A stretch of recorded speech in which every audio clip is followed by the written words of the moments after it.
राधे राधे, जय श्री राम, हर हर महादेव। देखेगा भक्ति, भक्ति हाथ पैरों से नहीं होती। अगर ऐसे होती तो दिव्यांग कभी नहीं कर पाते। भक्ति आंखों से भी नहीं होती। अगर आंखों से होती तो सूरदास जी कभी नहीं कर पाते। ना ही भक्ति बोलने सुनने से होती है,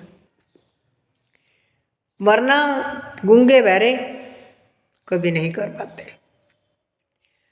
देखिए, भक्ति धन और ताकत, भक्ति धन और ताकत से होती है, वरना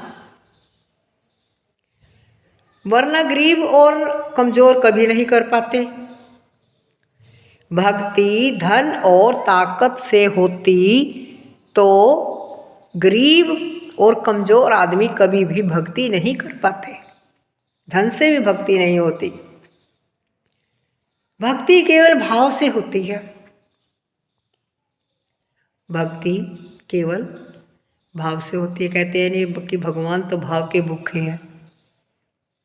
उनको तुम्हारे 56 भोग आप लगाते हो, खाते भी आप ही हो, लेकिन वो तो भाव है कि आपने भगवान के लिए बनाया है। भगवान तो भाव के भूखे हैं। भक्ति केवल भाव से होती है। यह एक एहसास है, यह एक एहसास है जो हृदय से होकर विचारों में आता है।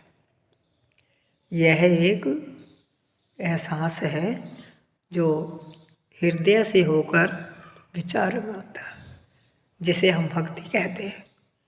क्योंकि अगर हमारे विचारों में भगवान का नाम ले रहे हैं, हृदय से लेते हैं, तो उसे भक्ति कहते हैं।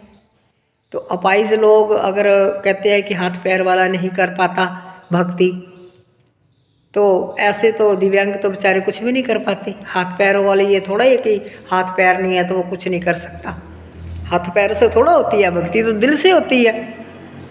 आंखों से थोड़ा भक्ति होती है, भक्ति तो दिल से होती है। तो सूरदास जी कितने बड़े भगत हुए हैं भगवान के। तो इसलिए भैया भक्ति भाव से होती है। हम जो भी करते हैं भगवान का भाव से, अंतर आत्मा से करते हैं। भक्ति वही भक्ति है। हम गरीब आदमी भगवान के आगे सिर्फ हाथ जोड़ेगा तो उसके वो भी कबूल है। भगवान उनको भी उतना ही देगा जितना अमीर आदमी की सुनता है, इतना ही गरीब की सुनते हैं वो।